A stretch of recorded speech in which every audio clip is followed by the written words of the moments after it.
Episode 14 of the Trackside podcast is here. Unfortunately, Will is not with us this week.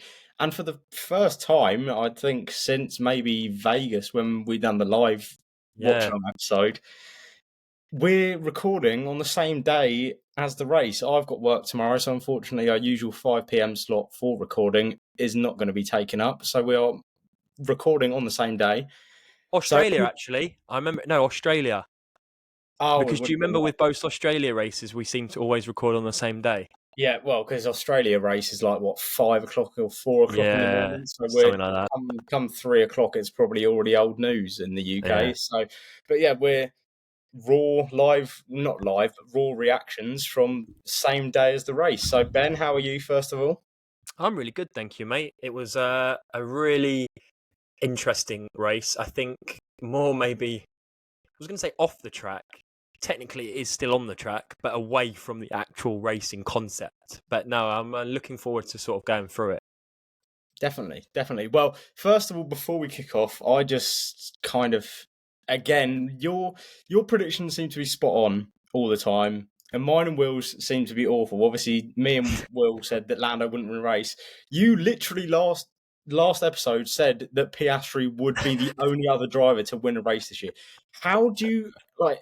Have you got like a ball that you like? Crystal Just ball.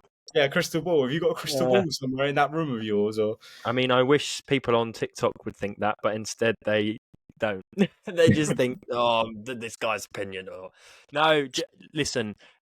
I think realistically now, obviously Oscar Piastri has won the Hungarian Grand Prix, and that's brilliant. And I'm so pleased for him and for McLaren, obviously my hometown team.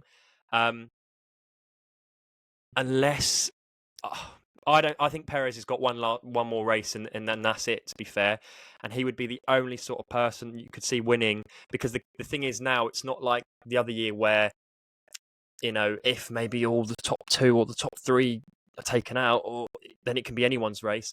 But there are 7, and if Perez it was up there 8 that can win it. So you're not going to see an Aston Martin or a Williams, a V car, none of them are going to win. So I think we are now done with in terms of individual winners. It's just about who can stackpile them.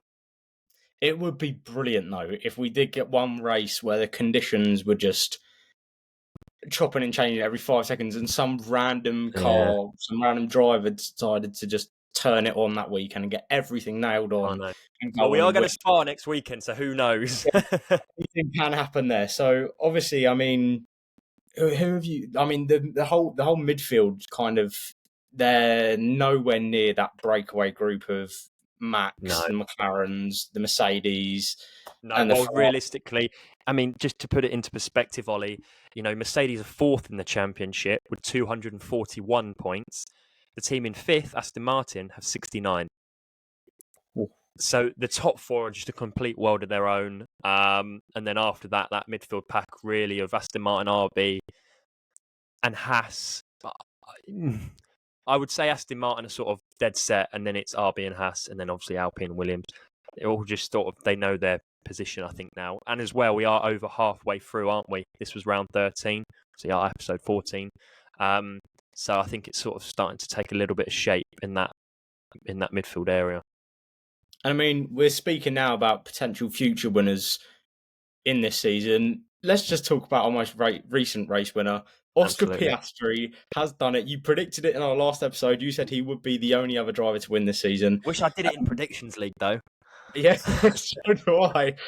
But I've just got to tell you this as well quickly. So I was at work, and at 2 o'clock, I said to one of my mates that I work with, I said to him, who do you reckon's going to win today? And he, unironically, he said Oscar Piastri, and I was like, really? What? Yeah. And then I get home and I'm watching and he's winning. And I'm like, hang on a minute. Oh, he wasn't at the time. It was Lando that was ahead. And obviously we'll get into this in a minute. Get into that. But yeah, Oscar won. I mean, it's fantastic. Obviously, he won the sprint race in Qatar last year, Yeah, which was a fantastic result for him then. But yeah, his first ever Sunday race win. And I mean, to say that it was deserved, I would say personally, I think he does deserve it for the amount absolutely. he's laid his tools down for Lando to help the team as well, especially over the course of the past 2 seasons. I think he fully deserves that win. I agree. So, Ollie, let's get in to McLaren. Now, what I want to talk about is who are we putting at fault? Now, you are right, as you said at the start, we're obviously recording this the same day as the race. And yet, my opinion, if we had recorded this an hour after the race, I think I would have come on here ranting and raving and said certain things that I actually disbelieve. Given the time to sort of take it back, strip it back, have a look, see the onboards, see what I mean by onboards is more the team radio that you didn't see as well, and everything like that. I've come to my definitive opinion on the matter.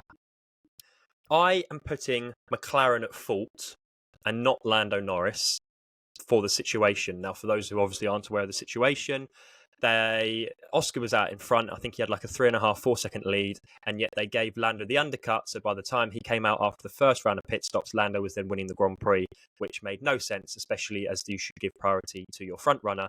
And I know some people may say, but Lando's ahead in the championship, fighting for the championship. Oscar had built up that lead really well after obviously taking the lead into turn one. So there's no sugarcoating it. Now, Oscar had pitted. This was pit wall to Lando Norris. Oscar has just pitted. He'll likely just come out behind. We'd like to re-establish the order at your convenience. Once you get to Lando, we will swap position, but we want to avoid Lando losing time. Now, that was pit wall to Piastri, and the first one was pit wall to Norris. Now, of course, Will Joseph came over the radio many a time with Lando, because Lando was not budging. And I suppose budging maybe not the right word to use, because Oscar was then at this point 3.5, 4 seconds behind. And the whole point was for Oscar to close up, which he wasn't able to do because Lando was just gunning it. And especially in like certain areas he was told not to, and it's also to save the tyres. Turn 4 and turn 11, I believe. And I think turn 9 as well. It was every other lap. You could just hear Will Joseph come out of the road saying, I think one time he said, Lando, turn 4, now. turn 9, it's getting boring now. Like, Absolutely. And I think, so it would have been very easy. I mean, you have to remember at the end of the day, the main thing is, and I don't want to waffle too much, but the main thing is McLaren have had a 1-2. It's their first in 3 years since Monza. Obviously, Lando's come out second in that again, but it is a 1-2. So it's talking about, McLaren should have done this better, should have done that better. At the end of the day, the result can't get any better unless one of them had a fastest lap, right? It couldn't get any better for them. So they have to be applauded for that. There are a few errors on pit wall at McLaren recently, and this is another one, in my opinion. It went wrong with the fact they boxed Norris first, as I've mentioned. That's where they went wrong. The talk of some people saying that, if Lando wants to be a fighting champion, that, he shouldn't have given the place back and he should have just won it and got that extra 7 points. The reality is, if you look at the root of the problem, Lando should never have been in that position to have been able to win in the first place. He lost that race at turn 1. He therefore was told on the radio that his race was Verstappen. That's where he had to settle for P2. That was it. So the idea that he had been told to throw away a race win is not the case, because he was never really... that was a net first. He should never have been in that position, and that's on the team. It's on the team for putting their drivers in that position. That's my outcome. That's my take on the matter. But Lando Norris does also need to take some accountability for the way that he was talking over the radio. I really don't want him to become Max Verstappen-esque, in which he becomes very selfish on the radio. And it's Will Joseph made it very clear. You're going to need your teammate and you're going to need us if you want to be a world champion. You can't go against that. And I know that you can potentially look at Max and go, well, Max isn't a team player. Max comes back on the radio and says this, that, and the other. But they are two very different sort of team environments, and you will not succeed at McLaren, and especially this newborn 2.0 McLaren of Andrea Stella and Zach Brown's leadership. You will not succeed if you are a selfish team player. And that's my take on it. But I'm very happy for the 1-2. I'm very happy that Oscar did get that win, Ollie. And that's what I have to say on the matter. I think it's very I think it was one of those races today where you kind of, from my point of view anyway, you kind of feel like you remember some of those messages between the pit wall Yeah. and Lando, you'll remember those for a long time. And as a fan, if you remember those for a long time, imagine how that's going to be for Oscar when he watches it back, or Yeah. Lando when he watches it back, or the rest of the team when they watch it back. I mean, one of the standout ones for me was when Will Joseph came over the radio to Lando and said, Lando, remember all those Sunday mornings before the races, what we spoke about in the team rooms? It's almost kind of like then McLaren aren't like explicitly saying it, but they're kind of like saying then, Lando, remember all the times when we've said to Oscar, all you need to do is back other drivers up so Lando can do well. And obviously, I get Lando's a brilliant driver. Let's not discredit. I'm not going to discredit that. Absolutely. He's a brilliant Absolutely. driver. He does have the credentials to. Well, I mean, obviously, this is backtracking from a few weeks I ago was when I going to said, say, yeah. but he does have the credentials to do very well in this sport. But I think it's getting to a point now where I think because the priority has been put on him, McLaren, it does, in a way, it's coming across like he's becoming a bit more entitled. Like he's got that number My one, dad said the same thing earlier on. and I mean, it is kind of like what Max was like maybe a few years ago, where it seemed like he was a bit more in top. Maybe where I think a good example would be with the whole situation with Danny Rick, where I think that's probably for me a likely comparison. Obviously, with Perez, Max knows he's the number one driver with Perez, but He's the only driver. yeah, but I realistically I don't think at McLaren there should be a number one. No. I think if you give Oscar the exact same opportunities and upgrades as Lando at the exact same time, obviously that's really unrealistic. I believe Oscar would probably do better than Lando would. I think Will has a great point when he says about Lando being towards the top. You know, if this weekend Lando had started second, he would have won. And I know actually, if you look at the history of the Hungaroring, most drivers that start on pole don't actually go on to win it anyway. But I just feel as though there would have been that less bit of pressure on Lando. I mean, it didn't help that I don't think you would have had time to see this, Ollie, but on the grid walk, he had a throttle issue and they were doing last minute repairments to his car. Obviously, in the end, it didn't affect him at all, but that's going to play with his confidence as well, especially going down into turn one. But realistically, in terms of the championship, Oscar's only 40 points behind and they both have a race win to their name. You're right, there should not be a number one driver. And I think McLaren will benefit off that, even though in the long run they might have days like today. I don't necessarily think to this extent again, but even though they might have days like today in which you can get a little bit frisky and a little bit, what's going to go on, they will work so much better if they are a team. And especially at the likes of Red Bull, where there's only one driver really, this Constructors' Championship is theirs to lose, McLaren's to lose, because they've got a great driver partnership. They've got the fastest car. How many times have we said this now in the last few weeks? They've got the fastest car on the grid. It is their Constructors' Championship to lose. Definitely. No, I mean, I agree. As you said, we've been saying it for the past, must be 4 or 5 episodes now, that McLaren have the fastest car. They need to utilise that.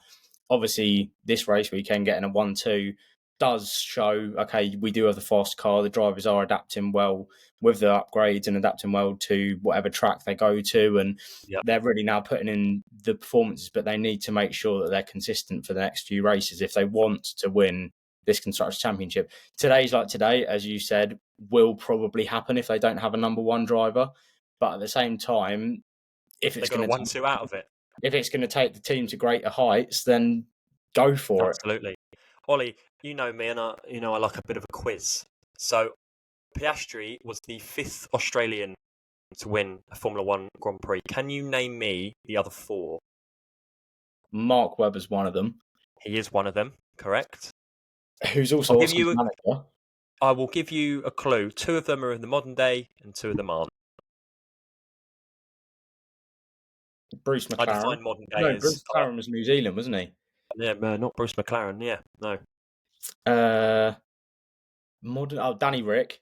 Yeah, so there's 2 out of 4. You will definitely kick yourself at one of them. I don't necessarily know if you would at the other. I would. The modern day one or the olden day one? No, so these are both olden day ones now. Oh, okay. I included Mark Webber in modern day, yeah.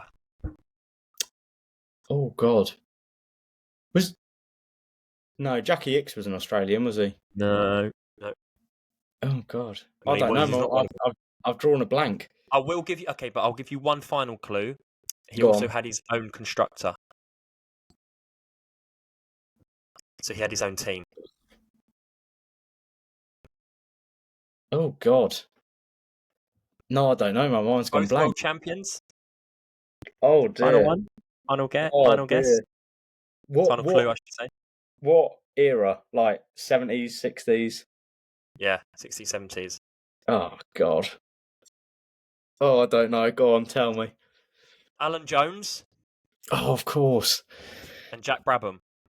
Oh, that yeah, I should have got that one. Oh God, I hang Yeah. shame for No, that. two out of four, 50%. It's not the worst I thing just, in the I world. just want to quickly, while we're still talking about McLaren as well, talk about this interesting point that my girlfriend brought up, just literally 5 minutes before we started recording. Sure.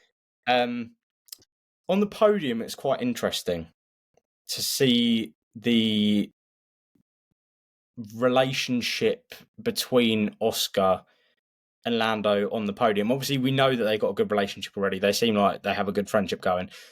Yeah. Days like today might put a little bit of like fuel in the Salt on the haystack, if wound. you will.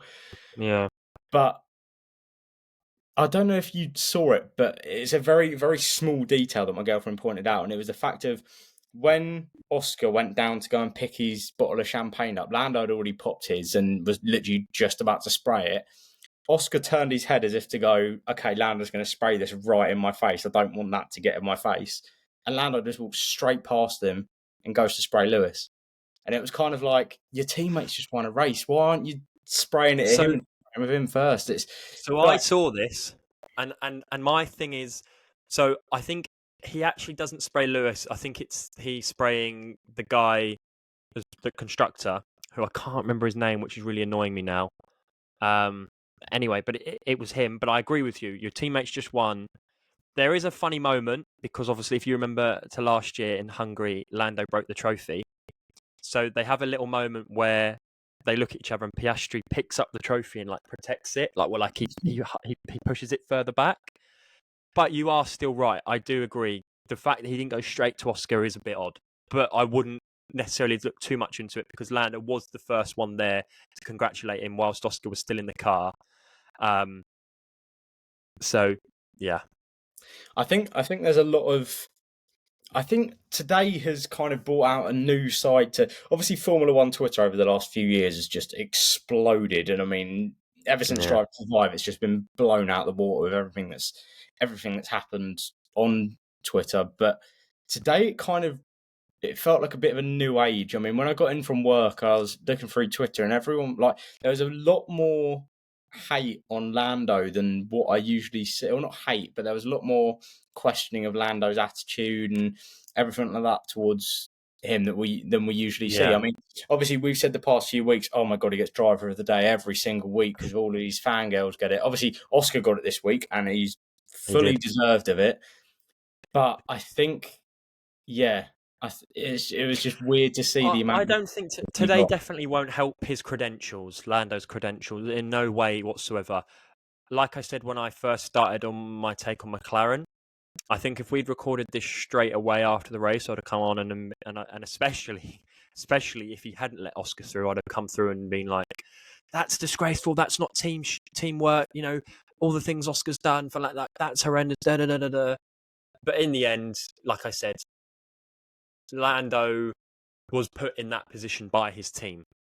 And he still did the right thing at the end of the day. So it's a bit like how when England were playing at the Euros and we were playing so poor, but we were still winning and going through, and yet the media still had to be like, "Oh, you know, England this or Southgate that," and it was kind of like, "But we're still in the tournament, so like, just get you know." So it's a little bit like that in the sense of they were put in that position, but yet it still worked. You know, they started 1-2, they finished 1-2. They didn't bottle it and have a 1-3 or crash into each other as some teams have done before, and neither of them ended up on the podium or in the points. So, you know, it is a good day for McLaren. And that's it. They'll draw a line under it. You know, Lando will have been told, you know, don't do this, don't do that anymore. I mean, it was very interesting, like when Will Joseph was literally coming over the road and going, Lando, I'm doing my best to protect you here, mate. Because basically, if you don't, you're going to get slaughtered. So, and I think Lando, I think some drivers are really intelligent with their knowledge whilst racing. Someone like Fernando Alonso, brilliant. You know how he's coming over the radio sometimes, and he's like seeing that his teammate who's like 5 corners back that he's seen on the big screen, and he's like, tell Lance to go on the inside on the next lap or whatever.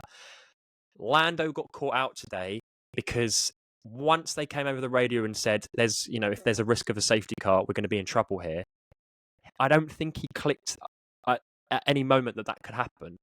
And as soon as he heard that, he even said in an interview after, I said, "Yeah, fair point. You've got a point here, because if there is a safety car, there's only like 3 laps left, and we've got to go over the line in single file.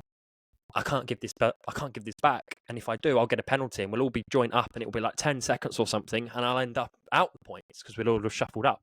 So he wasn't really using his brain in that sense. And as well, obviously, as we mentioned, how he was pushing the car in places that he shouldn't have, and he was trying to stretch a gap from Piastri, which also, So I'd say maybe 80-20 McLaren's side. And yeah, like I said, they'll draw a line under it, but it's a really good day for them. And it just goes to show just how far they've come from sort of this time last year. I mean, for me, watching those final few laps, it felt like he was trying to prove a point of kind of like, look, I'm the one that's closest to Max in this championship. I need the win to help my fight for the championship, which, as we've said over the course of the past few races, there's no championship fight, really. Max is way too far ahead. He's 100 and something points ahead, or just under 100. No, it's only 70. It's down to 70 something. Yeah, but still, it's still unrealistic. 3 DNFs. Yeah, so it's kind of like, you can see why Lando's getting upset, but at the same time, you don't need to be that entitled. And obviously, I think the words that were being said between him and Will Joseph over the radio were really, really interesting to listen to. And to anyone that hasn't managed to listen to them, go and watch it back on YouTube, because there's plenty of words. It was like reality TV show today, wasn't it? Oh no, it was. It was like watching Love Island, but Formula One. It was. But, I mean, it was. He wasn't the only driver getting the hump over the radio, because Mr. Three-time world champion, Ollie, that is a fantastic segue. Mr. Three-time world champion, before we get on to the incident, we need to give a bit of context to why Max was so grumpy today. And I mean, you must know this. He was up until 3 a.m., was it? Sim racing? Be careful, Ollie. Be careful, because I was going to come on here and I was going to say about the sim racing at 2:30 a.m. I have scoured social media, as I do after a race, to see so many different opinions, and everyone is really, really fuming at Crofty that he constantly kept bringing that up. They said, it's literally got nothing to do with this. I wish he'd stop going on about it. So I will just warn you, if you put that out there, that you might get quite a bit of backlash for it. Bennett gets clicks.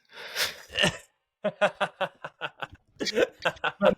in all honesty, I say that, and yes, of course, we want people to view our podcast itself and TikToks and Reels and everything like that, and it's brilliant to see all the interactions and everything. But to those that say, why is Crofty bringing up the fact Max was sim racing until 3 a.m? It has no relevance to the race whatsoever. It does. It really does. I mean, you could see over the radio today, or you could hear over the radio today, that Max wasn't his usual self. Like, usually he's very composed, and if there's a problem, he says it once and then it's over and done with. But today it was a constant just nagging almost to Gianpiero Lambiase, his race engineer, and it was hard to listen to in a way, because it was kind of like, you don't need to be treating him that way. Like, you could tell that Max was just very, very tired and hadn't got enough sleep to warrant being in a race car. And if you think about it as well, I've just found what you put into the chat as well, about, because I want to make sure you get your moment. You said earlier on about I'm good at predicting. Well, You deserve some shout out as well. We'll get onto it in a minute, but there were a few instances before leading up to this moment that I was kind of, I mean, I don't know why we're tiptoeing around it. Max Verstappen and Lewis Hamilton once again collided. It felt like we were back in 2021 again, to be honest. Yeah, he did. But there were a few moments over the radio where I was just starting to think, Max is really. This isn't like even without hearing the fact that he'd been on his sim until 3 a.m. I thought over the radio message, I was listening to it and I was like, something's not right here. He doesn't seem. Oh, I'll tell you what it is, Ollie. It's the fact he's not in the fastest car anymore. That's it. Like, he can't. I've said it. I feel as though my entire life on this podcast is documented, saying as soon as he will be challenged, he'll go back to the old ways. And you and Will, he's matured though. He's mature. You know, look at the way he handles the race. He was not. He was never being challenged, and the sort of true colours, if you will, are starting to show again. There are cracks in the wall, and days like today. I mean, like you said, we're going to have to talk about GP, but I want to give you your moment. So, 3:19 local time. So, BST. This is the Max we see when he might crash, gets too annoyed, and then throws an overambitious move. 11 minutes later, I literally called it. Because of his move on Hamilton. Now, there are many messages between him and GP. I'm actually going to try and pull up as many as I can right now because I want to be spot on. I mean, one that I specifically remember is he said, "I don't give a, you know the word," and then carried on saying some other stuff to GP. And then after GP responded, he just went, "Whatever, man." That was my favourite one. That was my favourite one because GP just did not defend him in the slightest. My favourite one was where Max was coming over the radio and he was saying something, or I'm not sure whether Max came over the radio. It was just straight from GP first, from what we heard and what was televised, where GP called Max childish. Like to for your race engineer to call you childish and acting the way you were. I mean, I can't remember the last time we saw that in F1. I mean, I know we've seen when Yuki first started, when his race engineers were coming over saying, "Yuki, your language isn't right. Like, you shouldn't be swearing this much. You shouldn't be acting like this." But to come over and call someone childish, that's a really, really big thing. That is a huge thing. You are right. And I mean, when he said it, like, they've always had their squabbles, as I said in the TikTok. You know, they've always had that sort of romance, and they work really well off of each other. And actually, GP is the sort of person that Max needs, where he doesn't just let Max sort of sail off into the sunset on his rocking horse or whatever. And he's the. But today, like, there was huge sort of like friction level of, not even to the point where it's where the media want to build it up and make it out as though it was as bad as it was bad. Like, it was really bad. I mean, it's great for us. Nico Rosberg was loving it. And by the way, I just love him so much, Nico Rosberg. Did you see what he said to Andrea Stella, by the way? I didn't know. He went, "By the way, this isn't a question, this is a statement. You really need to sort out the things you say on the pit wall, because I'm talking from experience. If you go about the way you're going today, then like you won't get anywhere." I said it straight to his face. I was like, "Oh my god. Oh my god." But yeah, listen. I love Nico whenever he's on. I mean, he was the last time he was on, it was China, wasn't it? And I think we said in our episode then, we said, how brilliant is it to have Nico Rosberg? Like, I mean, I remember in China when Crofty was saying, "Oh, there's a chance of rain. These clouds are looking really heavy." And then Nico Rosberg came over the commentary and said, "Well, there's literally sunshine over there, and the clouds are really light. I don't know what you're talking about." I love the fact that he's so like, why are you giving the fans something other than what's actually happening? So I think he speaks the truth, and obviously in his racing days he was a brilliant driver, and I mean his credentials were shown in 2016, but as a commentator, I think he's just as good. One thing, though, I mean, I'm really annoyed that I'm not finding these quotes because I need to read them. Okay. Oh no, I've found some. Not from GP, but some of the stuff Max did say today was, then you can tell the FIA that that's how we're going to race from now on onwards, just driving people off the road. That was to do with turn one and the fact that he went off wide. It's quite impressive how we let ourselves get undercut and just completely F my race. No, don't give me that BS now. You guys give me the effing strategy, okay? I'm trying to rescue myself for F's sake. I understand the medical delegate needs to have a look at you and examine you. That was GP actually at the end of the race. And Verstappen said, well, we can send the medical delegate to the stewards team and they can have a look, see if they are all okay. Not me, I'm fine. Obviously, as well, there's many more to that. There's, like you've mentioned, about the incident with Lewis and him coming back saying, look, I'm not going to have wars with other teams on the radio. You're being child. Well, it's childish, really childish. And then my favourite one, again, as you've already alluded to, was the fact that it was the one where he was following Lewis and he'd got past and then he went wide at turn two, and he comes along saying, basically doing the thing where he'll say, I don't feel as though that's fair, the team will back him and normally something will happen, it will go to the steward's room. And GP just disagreed with him and went, no, you weren't ahead at the apex. And then Max just comes back and goes, fine, whatever then. Like, he'd lost his own team at that point. It was unbelievable. I've never seen that in Formula One before. I've never seen that before, where a team doesn't defend their driver. I think that incident, or it wasn't even an incident. No, it wasn't, no. That bit where when Max came over the radio, that was when I was kind of like, okay, this is really where it's going to kick off in a minute. Because I know. Lewis, so it's the hairpin left-hander that's, I don't know whether it's turn 2 or whether it's turn 3, because obviously there's a bend in the turn, in the straight. So obviously turn 1 is your turn 1, obviously. And then turn 2 is the sort of loop. And then turn 3 is obviously the start of the climb, and then turn 4 is at the top of the hill. Yeah. Yeah. Well, yeah, so going into turn 2, Lewis obviously took the inside line. Max went to go around the outside, which, I mean, by the way, he's on his brakes, he was fantastic. But Lewis had also positioned his car perfectly, given Max more than enough room. There, you could see by a mile there was more than enough space on the track for both cars to go round. Lewis was on the faster line. He wasn't on the apex, but he was on the faster line at that point in the track.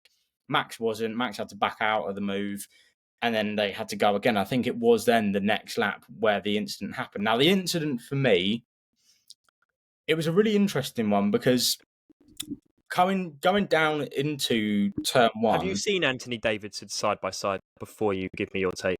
I have not, no. Okay, cool. Because I wanted to see if you would give your opinion based off of you've seen that or not. So actually, this will be really good to hear. Go on. Yeah, no, well, so obviously going down into turn 1, that's the only, is it the only DRS zone? There's 2. It's the long straight, and then as soon as you come out of turn 1, heading down to turn 2, that's the second. Yes. But so yeah, the big DRS zone, basically the only real overtaking spot on the track is going down to turn 1. And what made it even harder was the fact that there was a Williams that had to be lapped going down to turn 1, which I already thought, okay, Max won't go for a move here because Lewis has already overtaken a back marker, and then they're going into the braking zone straight away. Now, as soon as Lewis then pulled back onto the racing line, Max decided, you know what, I've had enough of sitting behind him. I'm going to go for an overambitious move. Going to lunge. Went into the corner. I seriously do not know what he was doing, but he then looked up. Lewis then went into his left rear wheel, which, by the way, I don't know how either of them didn't get punctures. Yeah. Flew Max's rear end back, like right up in the air.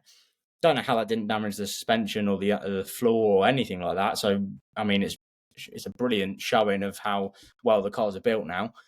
But yeah, I mean, as we've said, I saw this coming from a mile off. I said it 11 minutes before it even happened. I said Max is going to go for an overambitious move in a minute. There's going to be a crash. What I said was going to happen happened, and I mean, it was really, really stupid. And then the fact that Max comes over the radio and says he's turned into me, it's like. So basically, for those who aren't aware, I was really certain he was going to get a penalty, Max, and he hasn't in the end. I That's thing. So hold on, I didn't know this. I thought they were going to give him a penalty after the race because they were talking about it a lot over commentary. They didn't give him a penalty. No. Oh, did you? No. So no. So he it was a racing incident, but Oh, no. Nico Rosberg was adamant it should be a 10-second, which would have dropped him to 6th. For me, Max is 100% at risk of a penalty.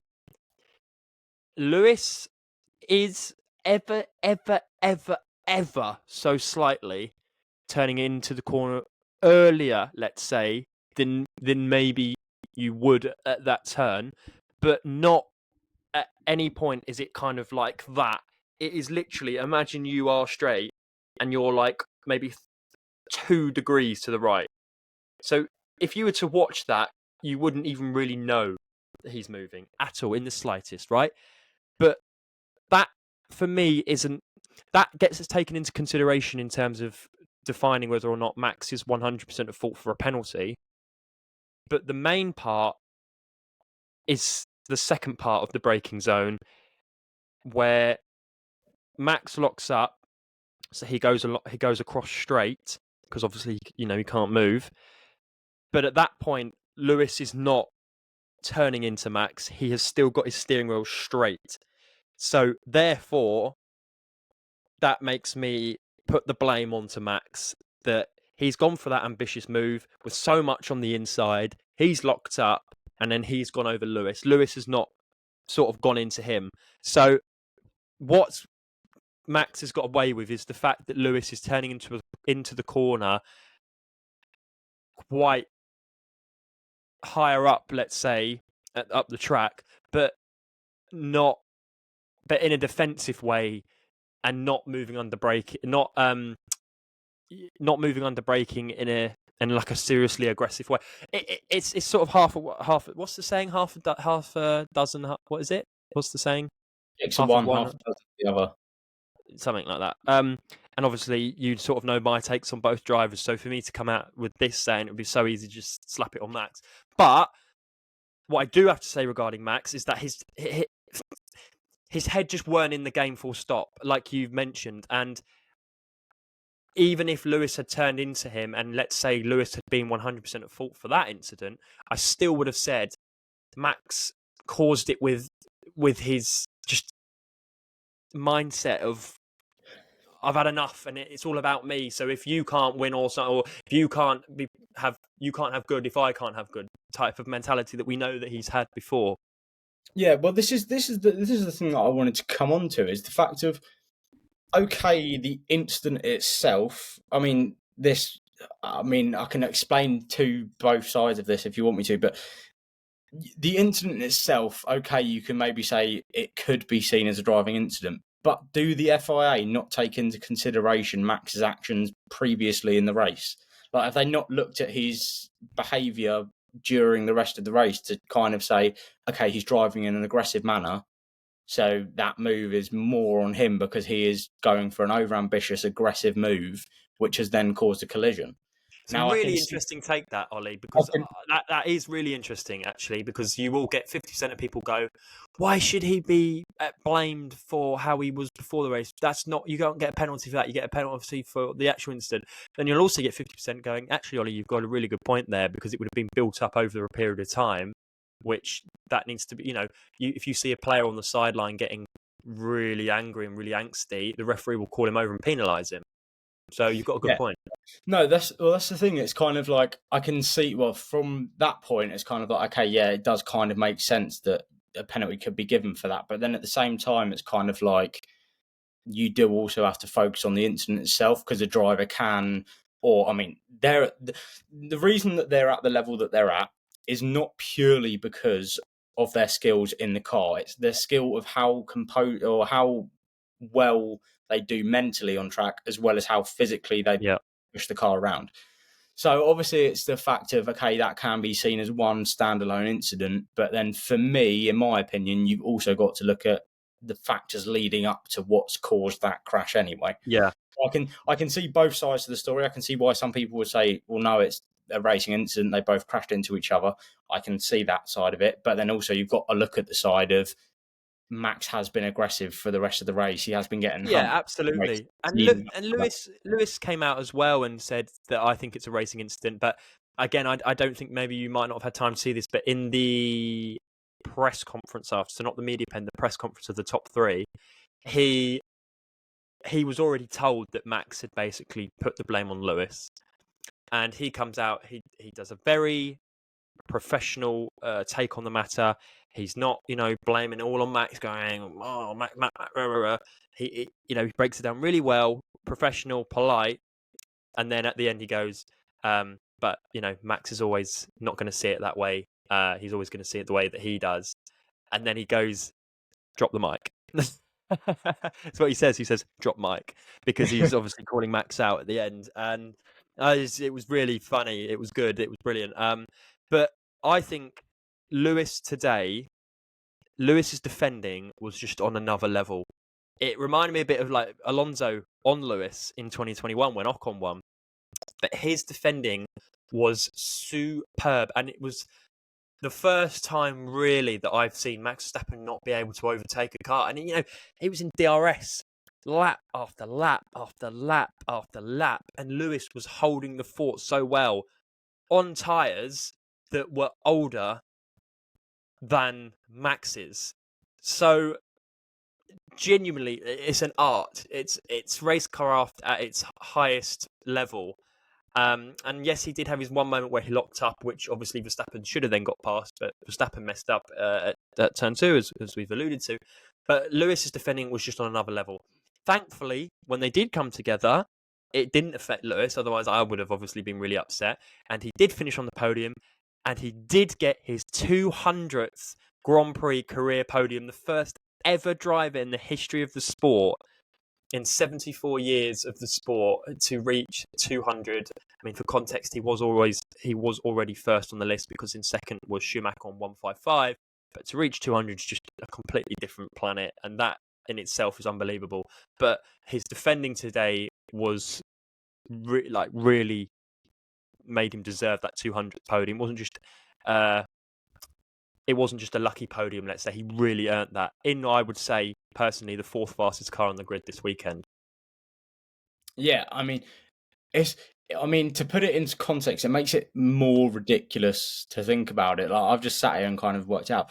It makes it more ridiculous to think he's got 200 podiums, and if you work out, there's probably on average since he started racing, there's probably 20 races a season, which is so it means you've pretty much gone for 10 seasons. You've been on the podium every single time. Obviously, he didn't have that, because between 2010 and 2013. His first season in Mercedes, he wasn't really in that good of a car. The McLaren between 2010 and 2009 and 2012 actually was not that good of a car. And his first year in Mercedes, again, was not good. And then prior to this season, where he started to pick up more, he's not had a lot of podiums either. So realistically, he had 2007 and 2008 where he was doing really well podiums wise. And then from 2014 all the way through to 2021, where he was on the podium a lot as well. So realistically, he's not had that. Well, he obviously has had a lot of seasons, because he's done it for years now. It was 17. It's his 18th season. Yeah. So it's just ridiculous to think that he's got 200 podiums in only 18 seasons. Like, it would take some drivers bloody decades. So just for context, Olly, to your point, you're right. So in 2007 and 2008, with his really good years, he had 22 podiums over the course of those 2 years, 12 and 10. And then 2009 to 2013, he picked up 14, 20, 27, 32 podiums in 5 years. 5, 9, 6, 7, and 5. So that in itself, yeah, you're right. There is, he picked up only 10 more in 3 more years than he did in his first 2 years. But then after that, 16, 17, 17, 13, 17, 17, 14, 17, and then 9, 6, and 3. So because now I'm currently on 3 this year. So Absolutely, you make a really good point there. That just level of consistency, Mm. and the thing is as well is that, I mean, this is actually. Can I just say, shout out GP Racing Stats? This is an unbelievable website. It's broken down all his wins, seconds and thirds that year. Obviously, as we know, his 104 wins, but 56 seconds. I don't know if you actually know, but that's also the most second places in Formula One history. I actually do know that. That's not on here. But then he's got 40 thirds. Today was his 40th third. So Oh wow. it's just about being there to pick up them pieces. But I don't think today was one of those days. Wasn't a George Russell moment where you were third and you obviously were lucky enough to finish first. That third was warranted. He deserved that so well with his performance, and so shout out to him, man. Yeah, definitely. I mean, obviously we can talk about that incident a lot more, but Max's Red Bull wasn't the only Red Bull to be in an incident this weekend. Well, Qualifying again, his teammate.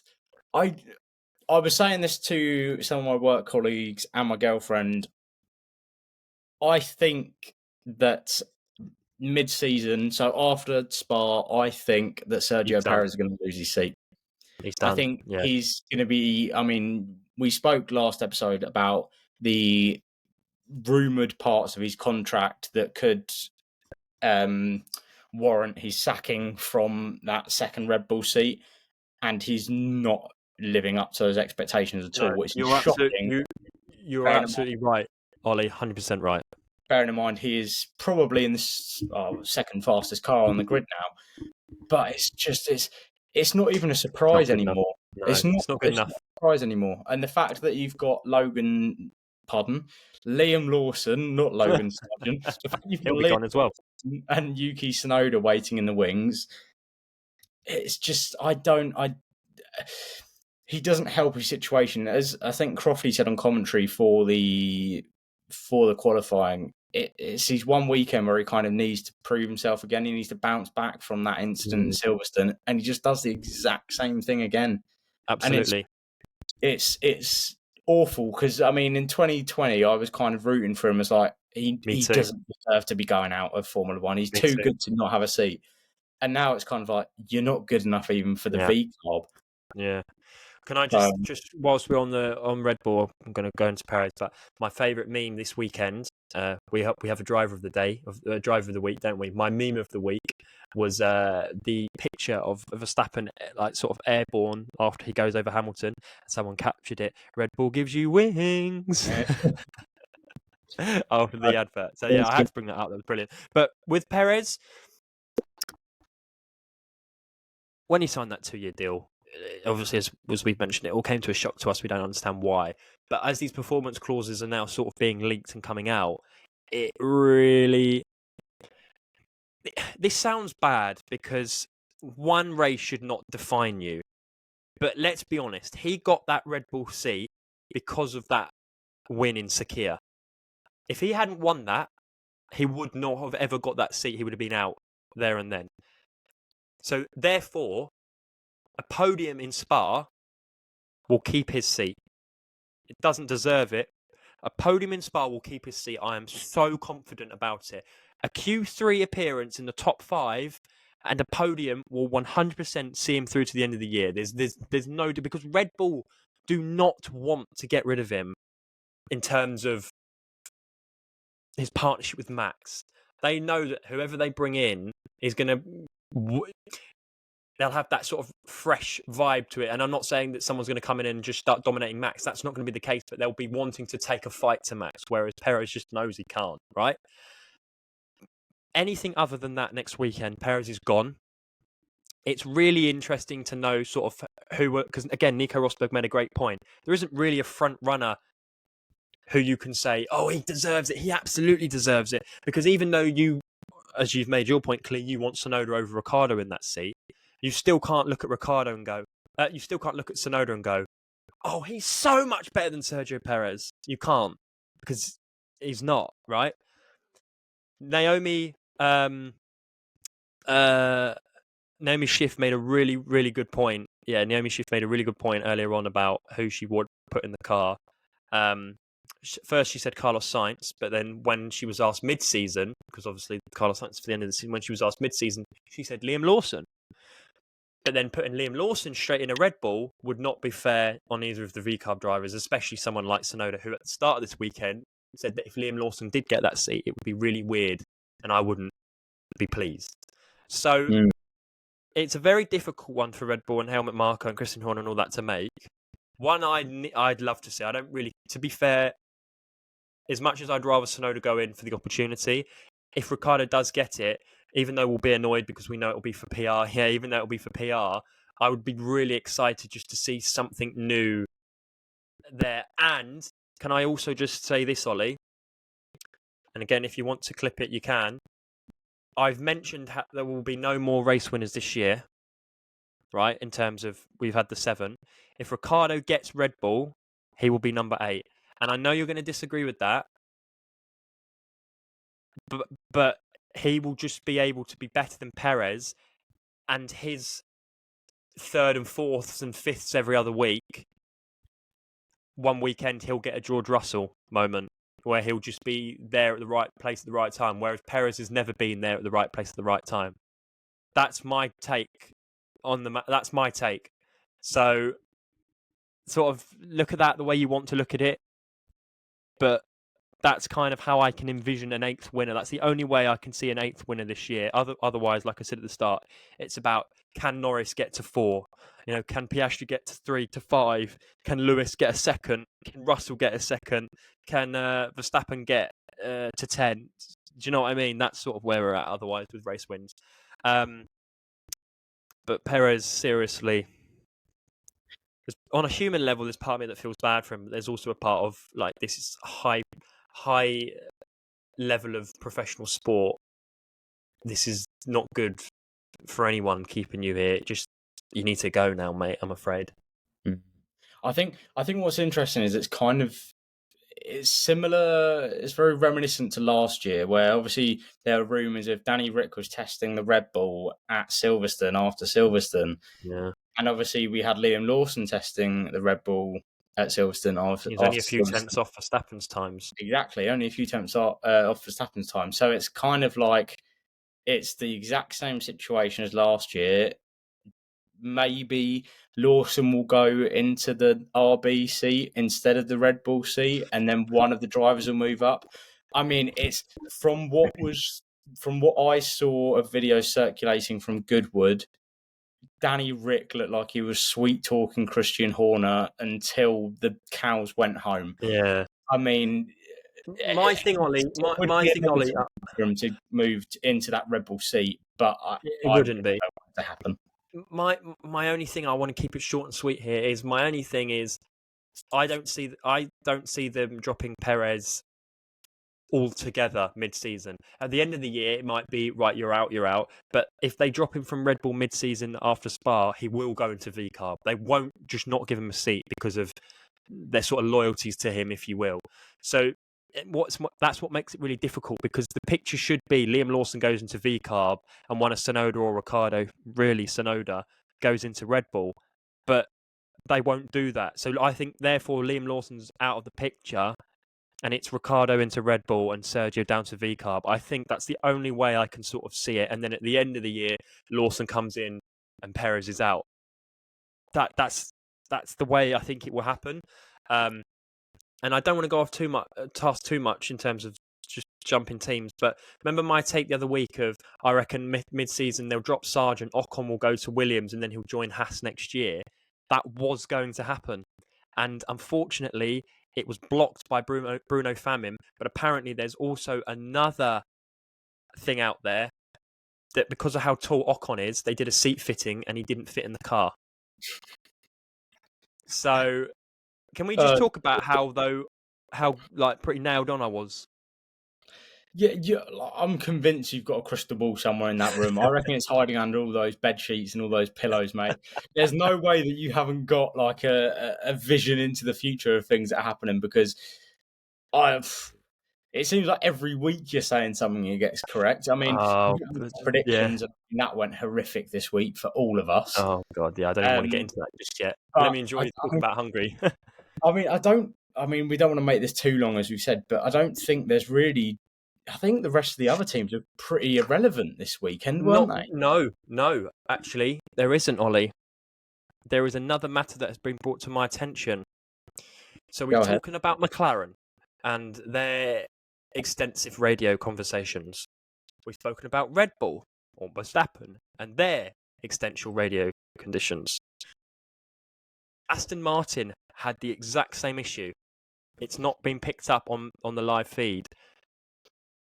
Alonso had let Stroll through, or pit stop, one or the other, and Stroll was told to revert that back to Alonso, and he did not do it. So Stroll took the final point this weekend, and I don't know if you've also seen a video of Alonso circulating on the Saturday, but after Q3, he was told to come back into the pits, and they had said that qualifying was over and that they set up parc fermé conditions. They then later changed their mind and said qualifying will resume. He was already out the car, and that's why there's this video circulating of him throwing stuff down on the floor and people picking it back up for him. So not a good weekend for Aston Martin really either, especially the fact they started 7th and 8th and finished 10th and 11th, so they fell back drastically. Well, not drastically, but enough to obviously lose out on many points. So that's not good for them. But also as well, another very small issue, but Alex Albon also came over the radio and was very, very angry towards his Williams team for one of his stints, basically telling him to conserve his tyres. So obviously he was going really slow, and then boxed him within about 15, 20 laps of that stint, into which he said, why didn't you just let me go all flat out then, rather than making me go slow if we're just boxing again, if we're not even going to, if I'm saving tyres to just change them, just let me attack and then we'll come in and change them. So there was that. So it really was a Grand Prix this weekend of everyone just sort of hating. And funnily enough, the only teams that came out of this without any radio issues were the two that you'd suspect there to be radio issues, Ferrari and Alpine. I didn't hear any bother on either one of their radios today. Alpine, of course, Gasly having back-to-back DNFs is not a good thing. Hydraulic leak this week. So, yeah, that was that. By the way, there was a stat I wanted to give you, actually, Ollie, all the way back at the start, when we were talking about McLaren. So, obviously, it's the two drivers have both won their maiden Grand Prix this year for the same team, Piastri and Norris. Do you know the last time that happened? Two drivers winning their maiden Grand Prix who drive for the same team.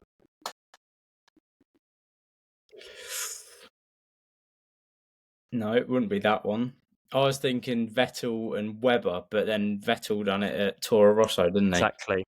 So, am I in the same region or like time frame, or is it? It is in the 21st century, but it was before you were born. Oh God! So that narrows it down between the years of narrows it down 2000 and years. 2001. Oh, But obviously, both drivers don't drive now, but the team do.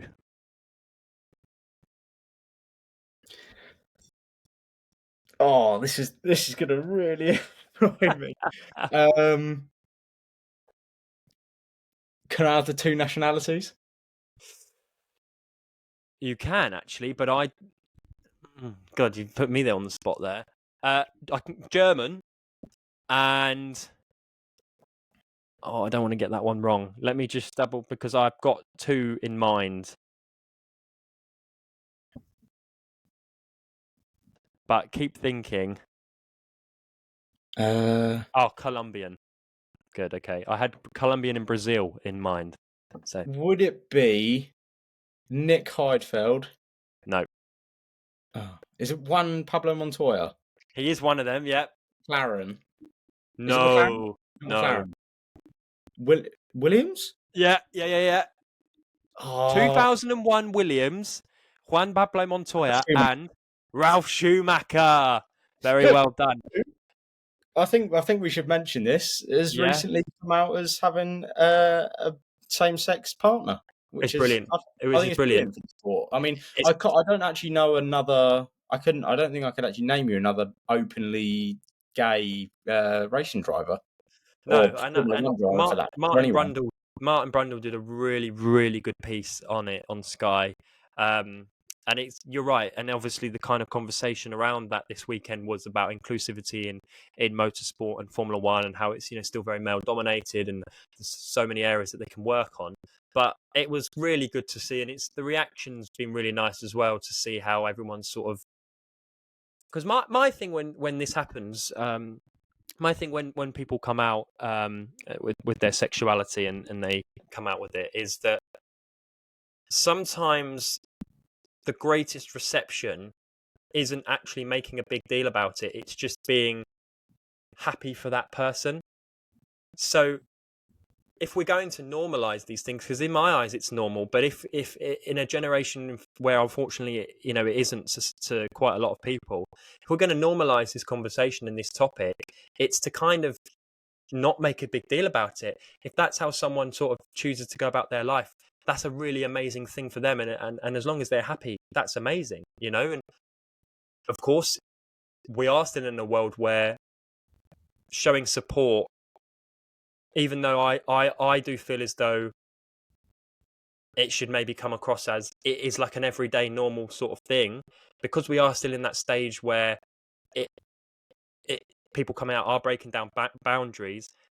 The support for it is really nice to see, really amazing to see. But I'm just saying, I hope we get to a point in the future, 30, 40 years, where we don't have to make a big thing about it being a well done, because it should just feel natural and normal. Do you Yeah, understand where no, I'm coming I from? understand where you're I hope I coming from. explain. I hope I explained that well enough.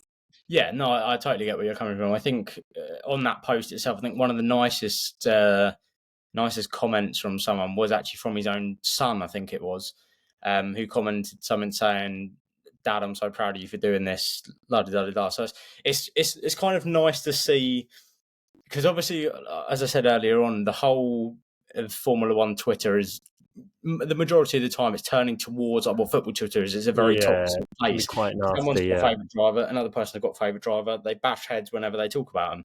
But to see the whole community come together for this and kind of say this is amazing, it's kind of not. It was a nice, heartwarming thing to see before the weekend even started, and yeah, then what I agree followed with that. was even better. I mean, we got to see some brilliant racing, a new race winner, and I mean, it was just kind of, it was a good Absolutely, weekend for the it sport. was. And the thing is, obviously, 7 winners now. I mean, that's the most in the hybrid era, by the way. The last time we had this many winners was 2012, when we had 8. Because I remember, wasn't it like the first 6 races there was a different winner? Like one of them was Pastor Mm, Maldonado, and there was yeah, like a no, I new think winner so, every yeah. week. Yeah, but this is so good because we're going into Spa next weekend. It's anyone's game, really. Like, literally anyone will win it. And especially as well, if you look at these last few races, there's, there's there are new winners. Sort of, it feels like every race weekend, and even with the pole position. So one of my favorite, for example, like websites that I like to look on Wikipedia with the F1 Championship, is they break it down. Hang on a minute. Oh, it's because I'm on a different page this time. They break it down into. They have like it's not an Excel spreadsheet on Wikipedia, but they kind of break it down into the positions in which drivers have finished, and I just like the aesthetic look of it. But if you look at the race winners, yeah. So I wish I could share my screen with you actually, but the way that they kind of have it listed is brilliant. You should definitely take a look at it it's on Wikipedia after, and they have it dating back since obviously it started. But if you look at the race winners going, obviously Max hasn't won since Spain now, so that's 3 races in a row. I'm actually really pleased Oscar won this weekend, but did you know if Lando had won, it would have been the first time since 1965, I think it was, that 63, they're exactly the same. 3 British drivers from 3 different British drivers had won 3 races in a row since it was Sir Jackie Stewart, Jim Clark, And Graham Hill. and Graham Hill. Yeah. think so, yeah. It was those three. So that would have been a bit of history, but obviously Oscar's won it. But even pole positions, Max took the first 7 pole positions on the trot this year. He's now taken 1 in the last 6. Like this season is So just I'll tell you what, unbelievable. it's making our predictions league even harder every week. Oh, I mean, mate. it's. I mean, we'll get onto that in a minute, but it's starting to feel like a Formula Two season. It Yeah, really, where you turn up, you don't know who's going to win, you don't know who's going to be fastest. And I it's mean, really, that's really I think delivering that's though. a little bit of a good segue for me to get into the Formula Two this weekend because Go on, yeah. a load of great action. So in this, I unfortunately once again didn't really get to watch any of it apart from the first 3 quarters of the feature race this morning. Um, but Richard Verschoor won the sprint race, which was then, as we know from Formula Two this year and last year, their decisions get overturned for who wins the race like bloody Yeah, I every know. That's the five only minutes. sort of downfall to it, really. But it did mean that we had a maiden win for Kushmini, who has been brilliant in the Invicta racing car this season, obviously an Alpine Junior driver as well. So congratulations to him, the Indian driver getting his first ever Formula 2 win. So really, really well done. Thoroughly deserved after he got I think it was the sprint race when he got at the start of the season, which was then later reinstated to be Maloney's because of a technical infringement. Again, shock. Um, but the feature race, I mean, he's done it again. Kimi Kimi Antonelli. I mean, Antonelli. I don't. I mean, quickly, I just want to say, obviously, I made a TikTok about it this morning because I was just dumbfounded by what had happened. Paul Aron going into the back of Zane Maloney, 2 title contenders going head to head and Picked up colliding. penalty points for it as well. I don't know if you saw it, Ben, but it Yeah. was. I don't. It kind of summed up Formula Two. I was kind of watching. I was like, oh, this is why I love this. This is why I love Yeah. the series. But yeah, before that even happened, and Maloney was out the race. Have you seen Maloney's overtake? Antonelli's overtake. I watched the F2 race today. Antonelli's overtake on Maloney through those S's and after the chicane. Oh my god! I mean, you never see any overtaking in Hungary apart from the 2 DRS zones. Going through those S's after that chicane just before the end of sector 2, that move that Antonelli done ran the outside to the inside of Maloney, and then Maloney tried to fight back with Antonelli, and then Antonelli got back. Oh, it was truly phenomenal to watch. And I've been saying throughout this year, we've heard all of this talk about Antonelli all throughout last year. At the start of this year, it was the whole kind of Antonelli's going to be the next big thing. We've heard all this talk of, oh, Mercedes is going to bring him in for next year. He's going to get the F1 seat and Mercedes straight away. I was questioning his ability a lot the first half of the season. I said it numerous times. There was only 1 or 2 instances where I saw a glimpse of his talent. These past 2 race weekends have shown why his name is being put Absolutely. in the hat for the Mercedes seat. Because my oh my, how when he can get the car under control, he is an incredible driver. Now, I think if he comes to F1, I think he'll win multiple world championships because But he has really been showing his talent the past it's 2 weeks. really interesting you say that because he was asked after this race today about Formula One and he came out and said, I don't think I'm ready yet. I still make loads of mistakes and I think it's too soon. I won't be ready.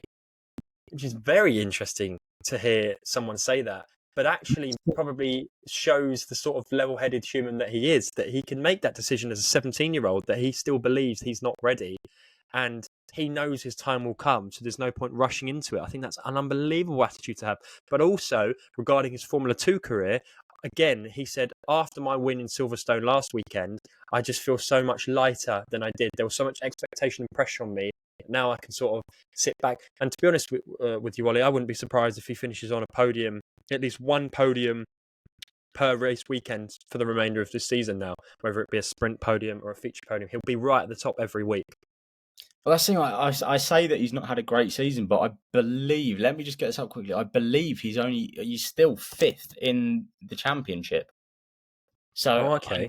I really don't think he's doing as bad as I make out to be. But at the same time, no, he's sixth in the championship, which still he's not had that good of a season, and he's still sixth in the championship. As I've said so many times with Formula Two, or well, any kind of racing series, even if you're not winning, you've got to be up there. And he's been quietly up there for most of the season. But I think people mainly like to point out, and I say people, myself included, people like to point out when a driver with high expectations isn't living up to the expectations. But now he's living up to them as kind of like well, here I am Yeah.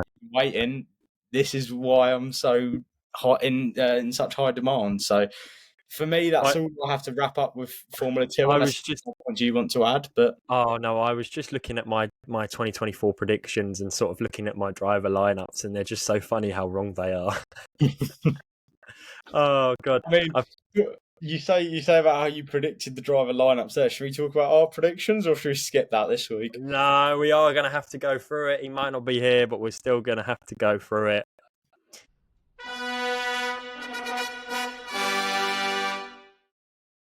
I can confirm, for the first time in Trackside Pod F1 Predictions League history, Ollie King has gone blank for blank 2 races in a row.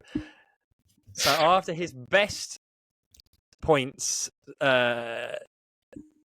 weekend, if you will, with 9 in Austria, he scored 0 in the last 2. Some might call him Charles Leclerc.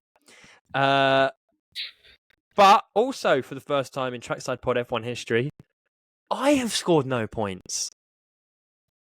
So the championship leader at the start of the weekend has scored no points, DNF'd.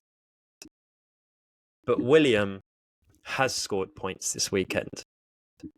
And unfortunately, I do say plural points. He scored 1 point in qualifying with Sainz in 4th, and he scored 1 point in the race with Norris in 2nd. Meaning, even though he only scored 2, it's 2 more than us. And it does move him into 1st in the championship on 52 points to my 51. So, realistically, Ollie, if you look at that, that's an unbelievable weekend for him. All he needed was 2 points to take the lead, and he scored them. But a really, really, really poor weekend from all of us, really. Our lowest scoring weekend of the season. But as I said, it's now becoming harder and harder to predict. You just It don't is, know and what's going to happen. qualifying's near on impossible as well. So I mean, it is kind of it's annoying in a way because like I didn't the way Lando was acting today, I didn't want him to win, but at the same time, I was kind of like, I really need these points. I don't think I had my top 5 at one point, but there was a point where I think if 2 had switched, like I would have had it, because my Leclerc shout, you boys both had Leclerc not in your top 5 and you had Sainz, but I always saw Leclerc getting ahead of Sainz, and I had that at one point. And to be honest, if Max had got past Hamilton for 3rd, I would have had Hamilton and Leclerc 4 and 5. So yeah, there's nothing I can do about it. I'm glad I can share this information with you with Will not here, not present. So yeah, but fair play to him. Still a long way to go though, and potentially after the next race, we may be bringing our new rule in. So we'll have Yes. to wait. We'll have to wait and see. But just on the topic of points, by the way, with Leclerc's P4 today, he scored 12 points, and that is the same amount of points that he has scored in the last 4 Grand Prix combined. No. So there you go. You see, I was going to say that, and McLaren have also now got 11 podium finishes this year, but it's the first time this season that both drivers have finished on the. But it is the first time that they've obviously both finished on the podium together, at the same race. So they've not like had a 1-3 or a 2-3 or anything like that. Oh wow. So there you go. There's another one for you. So that Ollie King is the Hungarian Grand Prix. I'm really looking forward to Spa because it's Spa, and as long as we don't get like called off, postponed, waterlogged race, It will be unbelievable. 44 laps of just amazingness. I mean, quali. I can't wait for quali. Just to sort of see them go up through Eau Rouge. It's just going to be every year. It's special. I'm looking forward to see how our opinions are based on TikTok this week, and when you clip them up, I'm interested to see what people say. Other than that, can you think of any other thing you'd like to say? Any drivers? I mean, I would like to say that Perez has not had a top 6 finish in the last, I think, like 5 or 6 races now. He's only been on the podium, I think, 3 times this year. Oh wow! Yeah, I mean, obviously Magnussen start of the weekend has announced that he's not going to be at Haas next year. Yes, interesting. Yeah, but really, that's sort of. Oh, Sonoda's crash. It was quite a big one where he went airborne, didn't he? Yeah. I mean, certainly interesting. But I mean, I think, as you said last week, we've got our sport back. We've been crying out for ages for something to change in Formula One, and it really has. Obviously, I said last week as well, thank you to anyone that's listened. We know you haven't, but thank you anyway. I am now eating my own tongue 'cause I've just had a look, and on our most recent video, it might not be a lot, but we had 19 views on YouTube. So thank you to all of you that did listen to our last episode. If you're listening That's again, really good. Yeah, no, that's thank you good, very mate. much. I didn't know that, actually. I'm going to have to add that to the analytics board. Yeah, but yeah, if you are listening, thank you. We'll be back with another episode next week. This will be going out on the Monday after the race. Obviously, we recorded on the Sunday night of of the July. race. Yeah. But yes, Ben, if you've not Finally, got from you, who is your driver of the weekend? Oscar Piastri. I've Yeah. wanted him to win for a long, long time, and he's finally gone and done it. So I'm so pleased for him. So well done to I'm going to Oscar. say Oscar Piastri as well. And just finally from you, can you give me a one-word? Because we didn't bring him up in the podcast, but I'm not going to make you go through it now. Can you give me a one-word description of George Russell's weekend? Ooh.